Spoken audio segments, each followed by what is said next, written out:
the New Zealand Tech Podcast, brought to you by Gorilla Technology, proactive and strategic IT.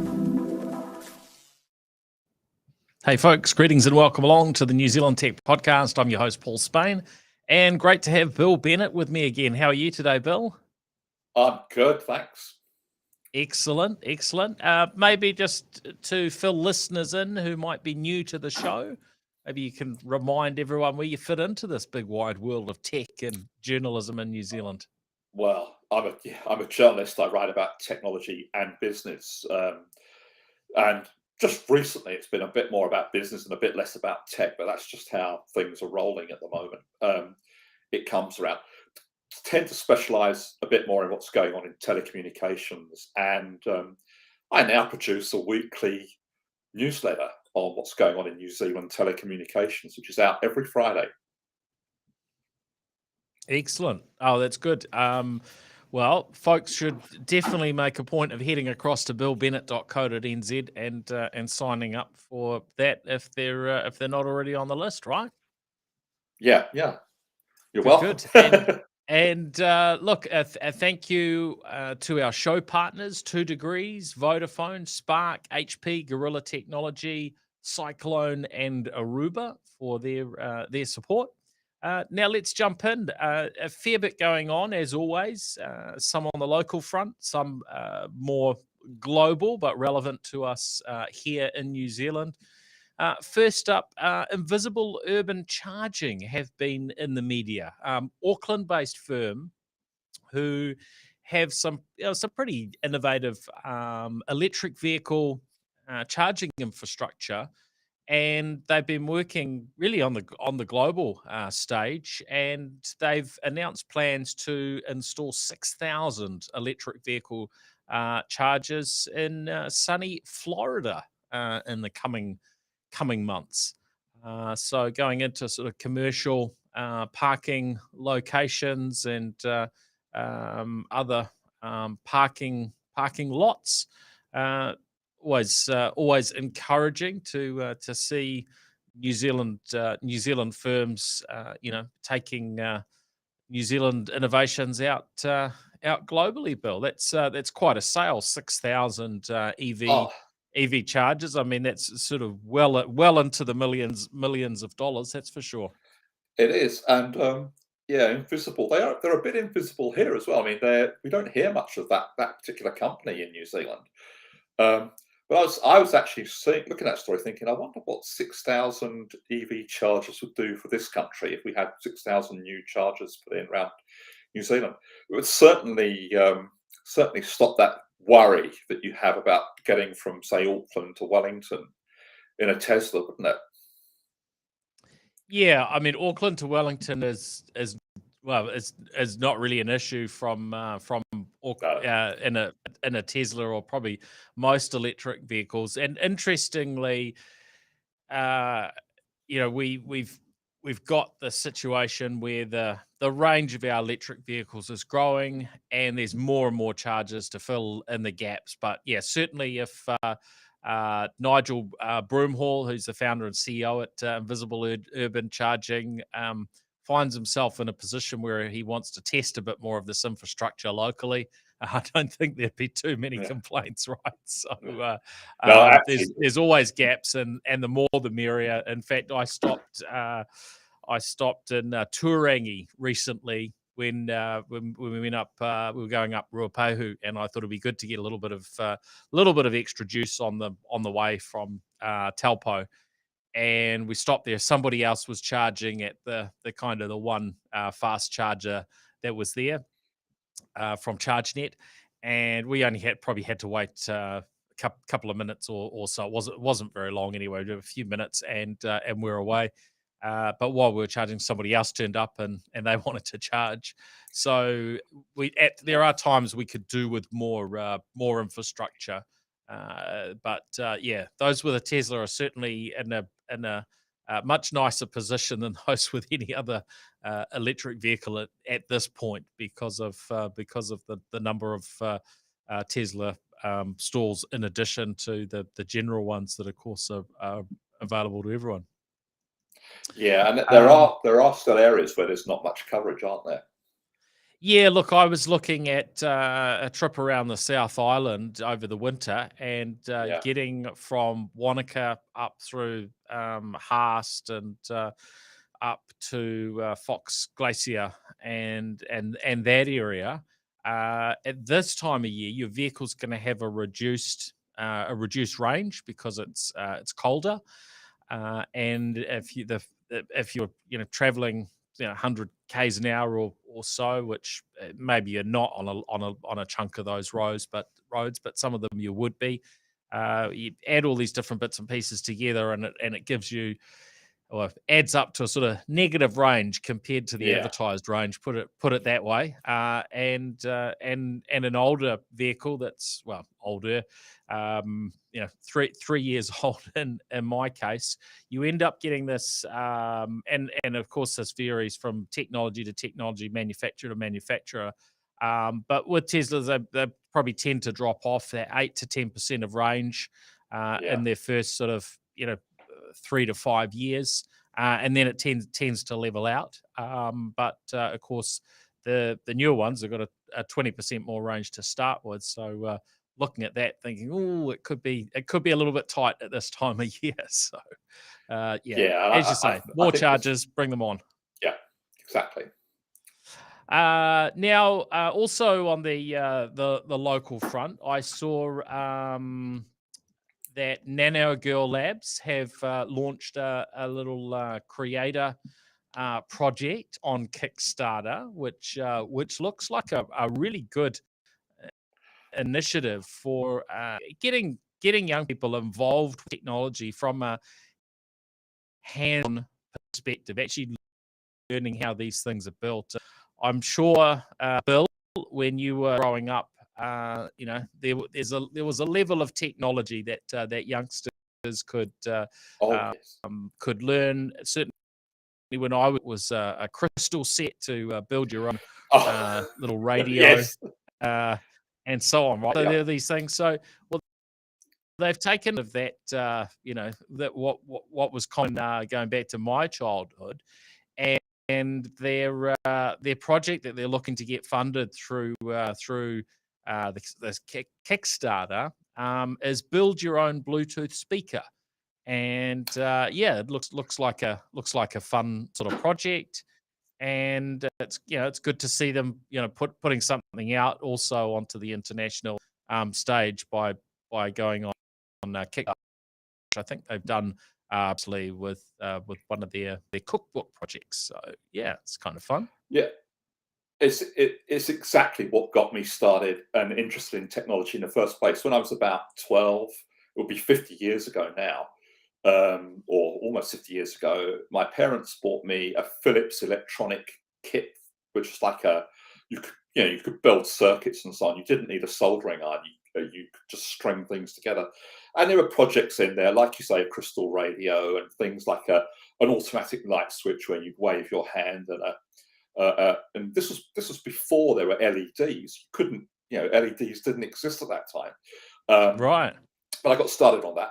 But within a few years, I was building circuits with LEDs and breadboards and so on. And by the time I was in the getting towards the end of high school, I started building my own synthesizer. So, that's how I got started in this game. And I got pretty damn good with a soldering iron at that stage, I can tell you. Um, but it's exactly what kicked me off on that whole thinking about these things. And of course, at that stage, there wasn't much in the way of digital stuff, so it was all analog circuitry and so on. But by the time I got to university, it meant that I just completely aced first year stuff to do with computer science and so on because I'd done it all when I was a teenager. So it was brilliant. Yeah. Oh, that's cool. Yeah, I think yes, have so much that's available to us cheap and instantly these days, that these desires in some ways have to learn, they can easily fall by the wayside without a Yeah, little bit of effort to think about, well, how can a learning opportunity be created. So yeah, I think it's pretty good. To back them on Kickstarter, get one of these Bluetooth speakers is $100, and you can do them as a gift as well. And I think that includes an option to just put in $100, and then that they will distribute that to somebody that would benefit. So yeah, really cool project. They're looking to raise 150,000 US. So yeah, all the best to Michelle Dickinson and the team on that. They look like they're around 10% of the way. So get in there and give them some support. There's still well over a week to go there. So yeah, jump in if you want to be a part of that. I think it's great. Now let's talk about Vodafone, Bill. Vodafone and My Republic, and the return of the MVNO, Mobile Virtual Network Operator. You've written about this on your website at billbennett.co.nz, and no doubt in your newsletter. So maybe you can fill us in a little bit on what's going on here, and whether you think this is something that's going to be successful for Vodafone and for My Republic, who really extending their brand now to a mobile offering, which is somewhat different to any of the other offerings in the market. So it looks like a smart approach. Well, the thing about the virtual networks, mobile virtual networks, is they're huge just in most other countries around the world, and they're not big in New Zealand. I saw somewhere the other day something saying I think it was actually Vodafone said that they at one point they were 1.8% of the New Zealand market. I don't think they were ever at that high. Actually, I think the number's actually smaller than that. The biggest virtual network before now has been the companies that were in the Vocus group, so the Call Pluses and Orcons and so on. But of course, they're now wrapped into 2 degrees, and they have their own networks. They don't need to be virtual anymore. I mean, I think they still are for the moment, but pretty soon they won't be. So, so whatever market there was for the smaller operators would pretty much have dried up with that merger going through. I mean, there's still Warehouse. Warehouse has an offering, and I think Kogan, I think, offers something in New Zealand too. But they're really. Yeah, but they're really tiny. They're very small indeed, and they're not hugely successful. I mean, if you go to, say, Australia, there's Virgin Mobile, which is quite big, and that's the key to it, is to have a brand which is instantly recognisable with consumers. Which is why, say, the Warehouse, you'd expect the Warehouse to perhaps do better than it has done, but the Warehouse has never put a huge amount of effort into it, and that's partly because the financial arrangements of the virtual networks in New Zealand is not as good as you'll find in overseas countries. And that's partly to do with the shape of the market, it's partly to do with the size of the market and so on. But it's also to do with the fact that the big carriers, particularly Vodafone and Spark, because recently 2 degrees probably wasn't as big an organisation, were reluctant to get into this game. Now, overseas, one of the reasons why telcos are very keen to offer virtual networks to companies like Virgin and so on is because you reach this point in the market where consumers they're a bit fed up with Spark, they're a bit fed up with Vodafone. They've tried 2 degrees and maybe they don't have the coverage, and there's nowhere for them to go. But if there was a Virgin or a Warehouse or whatever, and it offered an interesting deal, they could switch. And here's the rub, right? If say, for example, they were on Vodafone and they switched to My Republic under the new arrangement, Vodafone still gets 3/4 of the value of that account. They get the bulk of the revenue, so they don't lose a customer. They lose 0.75 of a customer. And what it does is it actually helps. It helps the big telcos keep their competitive positioning in a market when you when you look at it like that. So it's worked really well for some of the overseas telcos. And like I say, they've never really pushed it here in New Zealand. And they haven't pushed it because they haven't really needed to.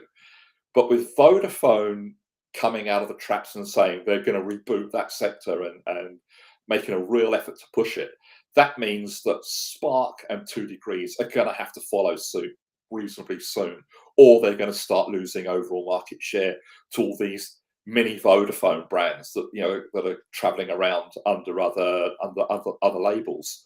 So it's actually significant for competition in the market. And we don't. I mean, I think it's a long time since we've mentioned Simon Bridges on the podcast. But when he was the communications minister, this was the one really significant thing he did during his. I think he was communications minister for about 9 months, but he got the Commerce Commission to go and look at the virtual market, and. Yes. It's something that has been looked at, and there's a lot of encouragement to make this work because it does has a huge effect on the competitiveness of the market. Not that our mobile phone market isn't highly competitive already; it is, but it just makes things better again for consumers, I think. I think it's an interesting one because we are quite a small market in terms of the total number of people. There is something of a challenge, particularly if launching a mobile virtual network operator isn't going to move the needle. But what we've got at the moment is Spark and Vodafone being pretty close in their market share, and then 2 Degrees. You'd know the numbers actually probably better than I would, but certainly 2 Degrees have been sitting a fair way, a fair way back. Although continuing to grow that market share. So In it round seems numbers, like it a would smart be approach from yeah. I was going Vodafone to say to in round numbers, it's very roughly 40-40-20. So 40 Vodafone, 40 Spark, 22 Degrees. And there's a little bit of complication in there because Skinny is completely Spark. I mean, there is brand differentiation, but there's not much differentiation. And some people like to count Skinny as a separate case, but it's not really. It's just a an offshoot of Spark. So I mean, it does change. It changes the competitive dynamic of the market.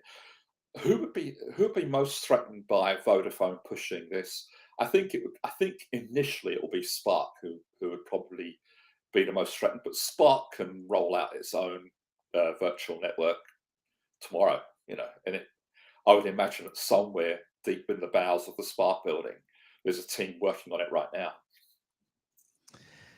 Yeah. Oh well, it's. I guess it's yet to be seen whether this round of mobile virtual network operators is going to, actually work very well because, as you say, they've never picked up that much market share, other than Skinny, which, as you say, is really just it's part of Spark, but it does. Yeah. I think from a consumer perspective, it looks like a traditional mobile virtual network operator type play, except that it's actually directly part of Spark. So it's it's a somewhat different approach there.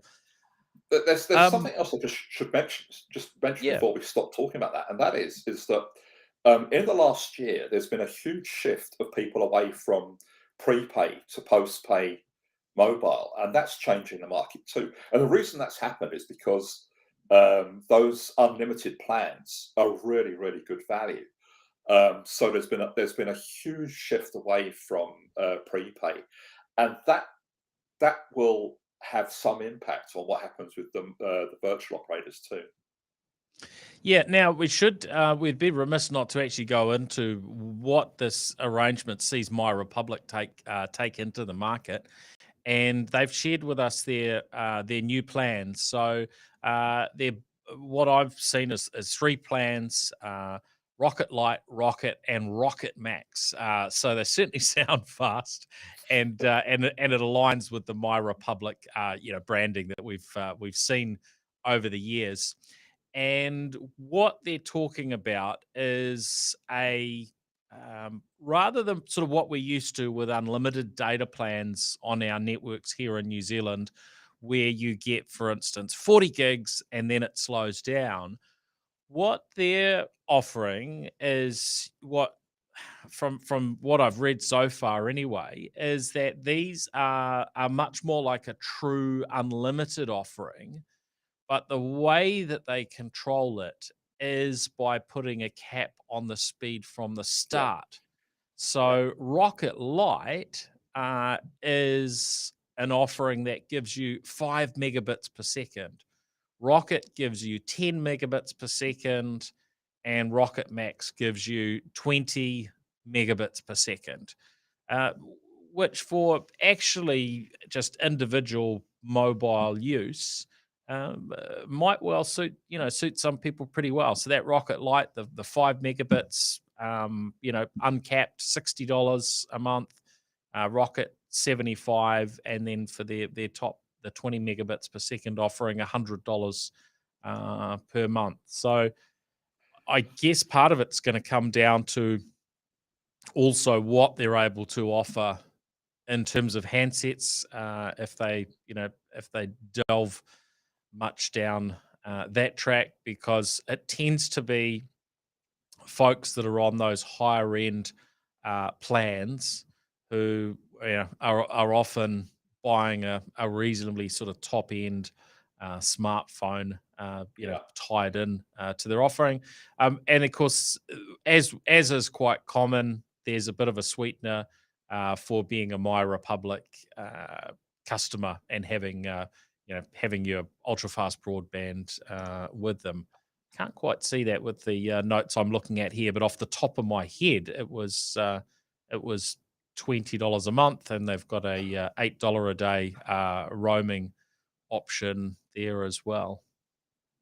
One of the things about that is it's going to be really interesting how that pans out, because I put it to you that unless you're tethering or you have some specialist application, you're really not going to notice the difference between 5, 10, and 20 megabits per second on a mobile phone. I mean, 5 is good enough to stream high definition video on your phone.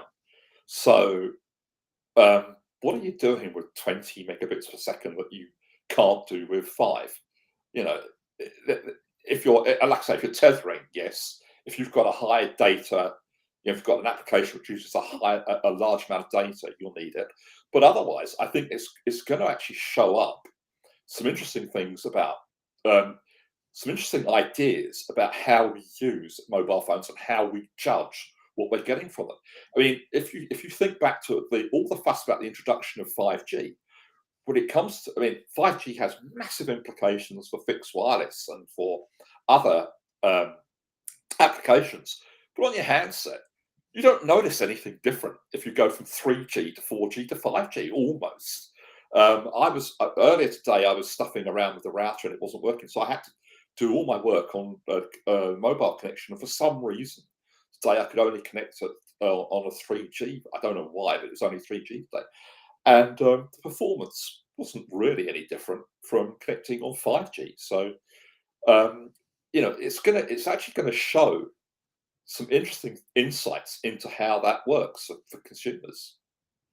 Yeah, I think obviously it depends what your usage is. In certain cases, you're going to see a big difference between 3G and Yeah. and 5G, but at times you won't. And they've certainly covered off some recommendations of in terms of their streaming. Now, I did just want to add a little bit more information. I made that comment about $20 off the monthly plan, which actually seemed pretty impressive.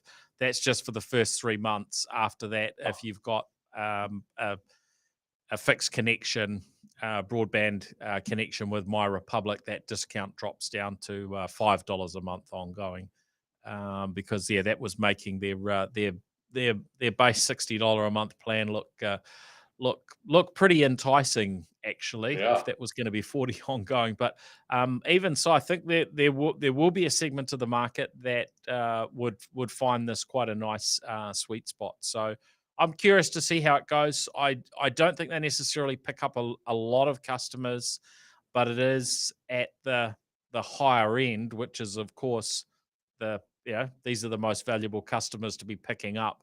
And mostly what we've seen in the past with mobile virtual network operators is it's kind of a discount, low cost play, whereas Yeah. this is actually quite different to that. So yeah, let's see how it plays out.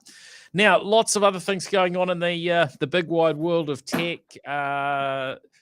Intel seem to be going through a bit of a meltdown of sorts, and really they're struggling at a level maybe we weren't expecting. Bill, they've Yeah. had their revenue. Really drop. And, looking back a year ago, they were celebrating a $5 billion profit. And here they've just in the last quarter recorded 454 million. This is US dollars loss for the quarter. Well, there's So yeah, it's not really where they should be in terms of getting their business back on track, which it sounded like they were they were going to do. In fact, their revenue much lower than expectations. About 2.5 billion lower in terms of what analysts were expecting them to announce. we've actually talked a little about Intel before in a previous Mm. podcast when I was in the studio. I remember. There's two huge forces that have having an impact on Intel.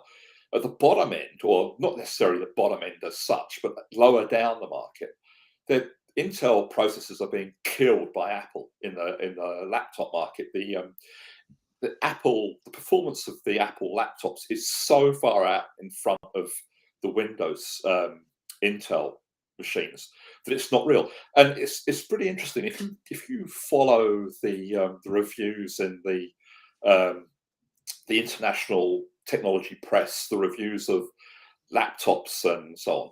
I've noticed in the last few months that all the reviewers have stopped comparing Windows machines with Apple machines. That if there's a new Dell or a new Lenovo or a new HP laptop, there's no longer a comparison made with Apple, and that's because if you do benchmarks, the graphs just make the Windows machines look a bit silly. I mean, the Apple machines are in cases twice the speed of even relatively high end Windows laptops, and that's dramatic. And the thing is that Apple have been out in front now for about 18 months on performance, and I was expecting that about now Intel would be catching up on speed, but it's not happening. If anything, with the M2 chip, the gap's even wider than it was. So at that end of the market, they're being creamed by Apple, and they're also being within the Wintel part of the market. They're being hurt an awful lot by oh God, it escapes me now. The name, the other AMD. yeah, Yep. AMD, being creamed by AMD. Then you go up the market into the server end of the market, and what's happening there, of course, is all the cloud companies are rolling their own processors. They're not buying kit from Intel. So, and the server market is, because of cloud, the server market is depressed as a. I mean, it may be still making money, but it's not using up huge volumes of Intel chips. So they're being attacked on all fronts suddenly, and they don't seem to have answers. They seem to be behind the play when it comes to building their factories as well. There's a lot wrong, and I think the days. I mean, I wouldn't say it's game over for Intel because 25 years ago, people were saying it was game over for IBM, and they're still around. But Intel are never going to be a dominant company ever again. That's just not going to happen. They will remain important for a long time, but they will not dominate the market again. And the future just does not look good for them. And I don't think they've got any answers. I've seen this CEO came in with some big promises a year ago, and it's not happening. Yeah, no, you're right. And I don't know how you pronounce his name correctly, but Pat No, Gelsinger I wasn't going there. is his name. And you're right. I mean, he came in with fair bit of bluster, and so I'm very curious to see where it goes from here. But you're correct in that the world has changed massively. I'm not sure that we're reading quite the same things on the performance differences. I mean, certainly the performance is very strong with the M1 and the M2 and the M1 Pro, etc. Chips, but it probably stands out the most from a power consumption perspective, and that what we're seeing is the Apple MacBook products have got a lot better in terms of battery life compared to what we're seeing on the Windows side in a lot of cases, and it's that sort of power consumption metric which is down a lot more, and that's without Gotcha. poo the performance, because the performance is very good, and ultimately it does come down to the actual laptops in the market, and those some of the newer chips from Intel coming through have some nice performance, and they might be able to beat the Apple chips, but that's not relevant if you can't actually buy those devices today. So it's all very well having a benchmark that says it does better, but if the battery life is too low, or you can't buy it, then you kind of have to take that off the table, don't you? Oh, it does depend a bit on what you're doing as well. I think if you're using a lot of spreadsheet work or a lot of database work, then probably Intel's still the way to go. But for a casual user who just picks up a laptop and wants to work, I've got sitting on my desk here my M1 MacBook Air, which I've had now for some time. And I recently tested a quite high-end Windows machine, which cost, I think the list price was almost twice the price of the MacBook Air. And the MacBook Air is actually faster. So, the MacBook Air is Apple's entry-level computer. So the performance difference is profound for most people. But there are applications where you would certainly want to go the Windows route, for sure. Now, looking at the US, and I guess sort of looking globally at some of the supply chain issues, geopolitical issues, we've seen that the US wants to change the picture as far as chip manufacturing is concerned, and that is part of the picture as far as Intel is concerned as well, because the Chips Act, which has now been coming into force, will allocate $52 billion of public money to subsidize the building of chip fabrication plants, which of course that creates a bit of an opportunity for Intel, Micron, who of course make a lot of memory.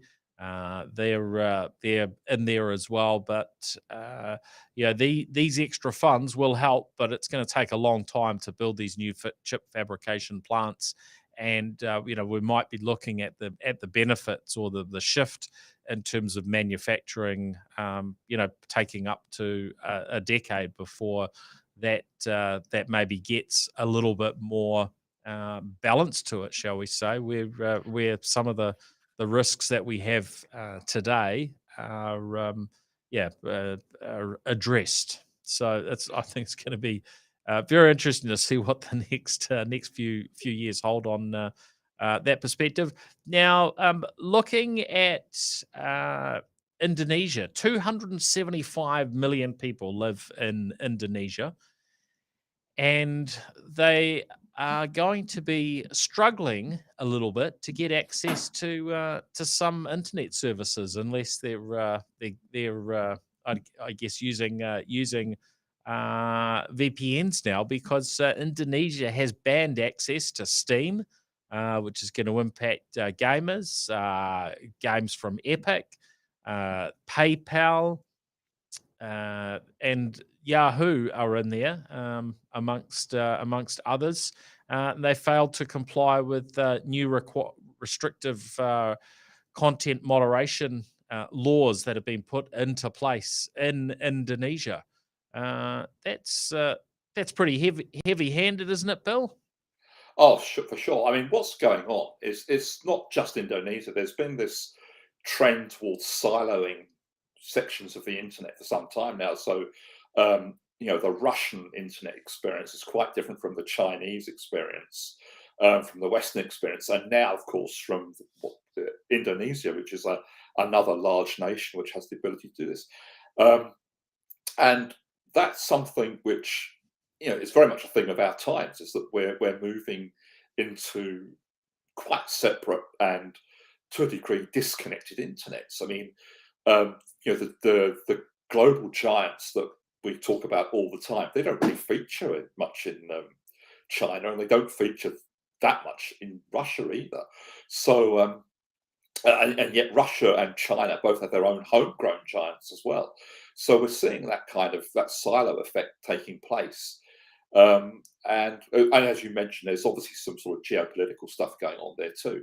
But it's interesting that Indonesia has done this now. I mean, I'm kind of at a loss to know what their motivation is for doing it at the moment.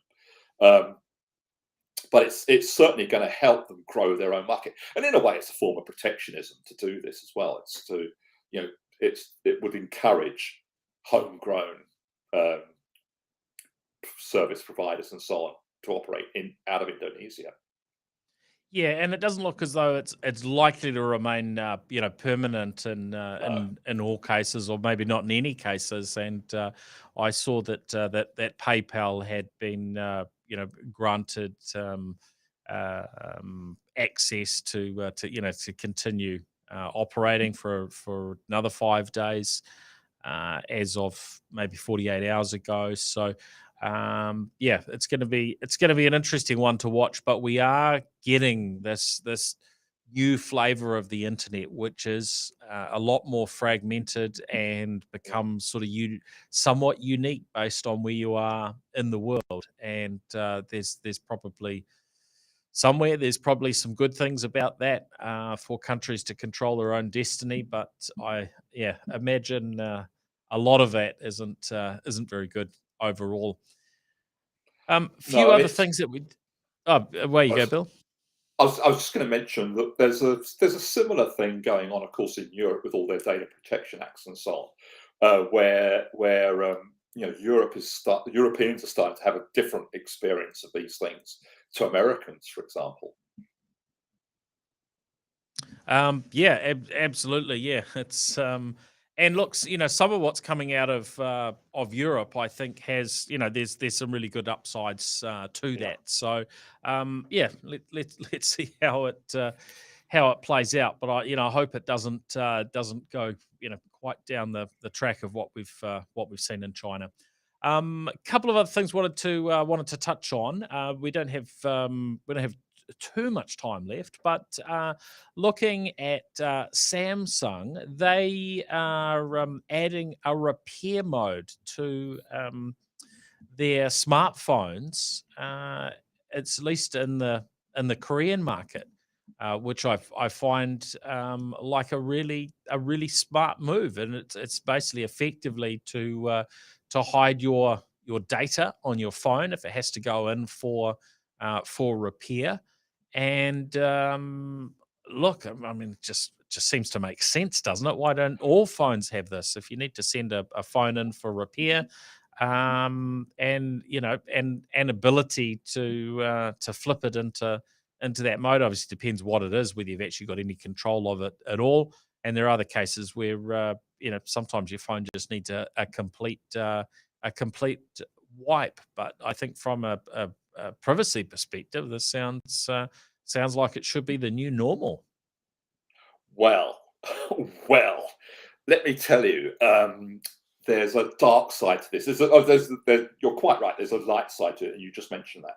There's a dark side to it as well, and that is most people that get hit for having things like child pornography and so on their phones. It happens when their phones or their computers go in for repair, and that's the dark side of it. Is that you will be able to hide that kind of, or people will assume that they can hide that kind of material as well. So it's good. It's a good thing, and privacy is a good thing in absolute terms. But as a world, we've managed to do a lot to reduce the incidence of child pornography and other really bad things, because that comes out when people get their stuff repaired. So it's good, but it's not 100% good. Yeah. Yep. No, it's a fair point. Fair point, Bill. And this is that balancing act that we have on these things, and around encryption, is getting that stuff right. But in general, this seems like a pretty good Yeah. case. And yeah, I'm not sure if, I mean, sure, these things can be stumbled across in those sort of scenarios, but it's probably not part of any sort of policing plan for finding such content to block this type of functionality. So I imagine we will probably see it go more broadly. So yeah, my thought on this is overall pretty positive from Yeah, I agree, from actually. from Samsung. But maybe it raises that question where I think it's been on the Apple side around AI, that maybe is able to look for the most extreme stuff as it hits a device, and potentially report that back in some way. But you've got to have some pretty impressive technology to get that right without false positives and so on. And we probably haven't quite reached that point in technology history yet. Would be my take, Bill. No, absolutely, and it would Um, be life-destroying false positives for some people as well. Potentially. Now, smartphone sales are down. Talking about sales, you shared a figure with me before the show: 8.7% year on year for the most recent quarter. And whilst that started with supply chain issues, now there is actually a big demand drop. Although that's largely coming out of Europe, right? Tell us a little bit more about that. Well, demand's plummeted particularly in Central and Eastern Europe, and that's because everyone's not buying stuff. They're not spending money because of the war in Ukraine, of course. People are just becoming very cautious about spending. But worldwide, people are starting to hang on to their phones for longer again, because everywhere in the world, but is seeing a cost of living increase, and that flashy, lovely new phone with the 56 megapixel camera or whatever can wait 6 months while you're putting food on the table or paying your tuition fees or whatever. So there's the economy is starting to hurt the market really strongly. But one of the other things is that there was a huge dip when the world first went into lockdown a couple of years ago in smartphone sales. But before we got to that point, they were already had leveled off and were starting to slowly decline anyway. They went through a huge dip when COVID first came in. Then they bounced back as people started going out again. And so, in a sense, we're down. When we say they're 8.7% down, we're 8.7% down year on year on a year where there was an upswing because there was pent up demand. So what we're probably seeing now is what the real state of the market is, what the real demand level is when we smooth out the numbers, and the days of smartphone growth are behind us. I mean, the penetration of smartphones is so high that there's precious few new customers out there to have. It's become a replacement market. Yeah, one thing I found fascinating about these numbers, which have been shared by IDC, is that actually Samsung and Apple are doing okay. Yeah, They're yeah, up slightly for Apple, 5.6 for percent for Samsung, but it is the Chinese brands, Xiaomi, Vivo, and Oppo, who've fallen back the most, and that probably speaks somewhat to the place in the market where Samsung and Apple sit, and the reality that those that can afford an Apple in a lot of cases can probably still support afford an yeah. Apple device. I guess Samsung are a bit more spread out from lower end to higher end products. So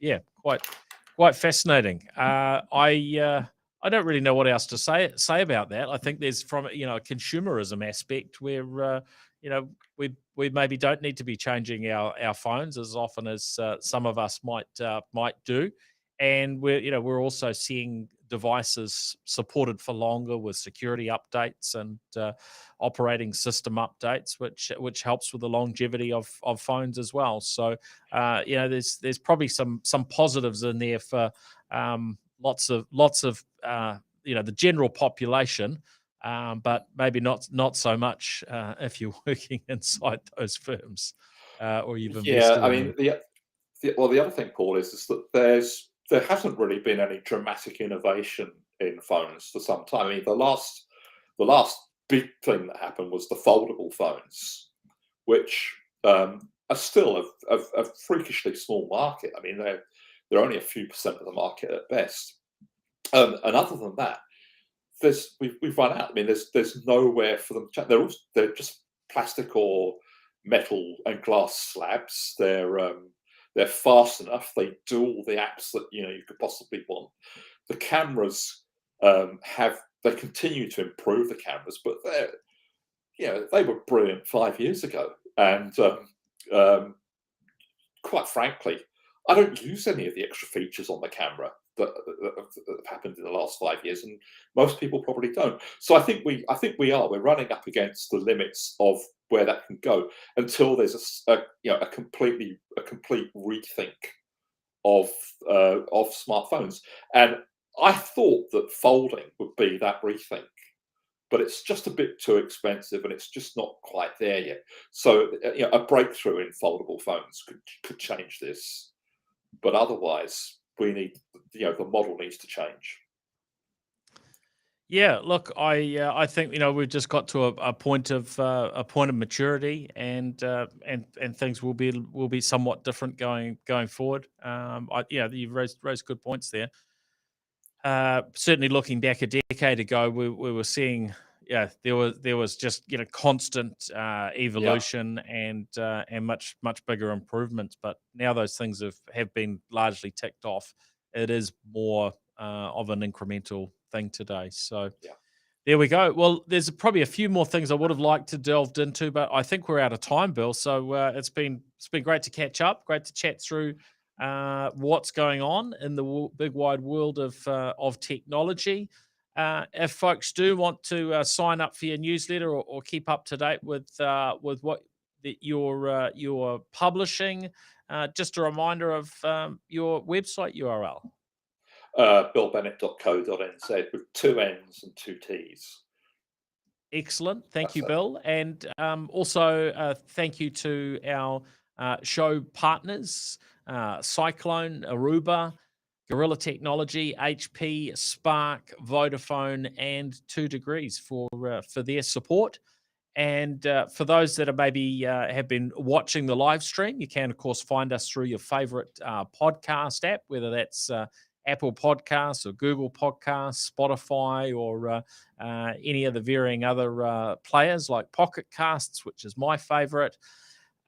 So yeah, have a look there. And of course, if you're listening to our audio and you'd like to catch us live, then make sure you're following and looped in to our social channels, and we're across LinkedIn, Facebook, Twitter, and YouTube there as well. So thanks everyone. Have a great week. We'll look forward to chatting again next week.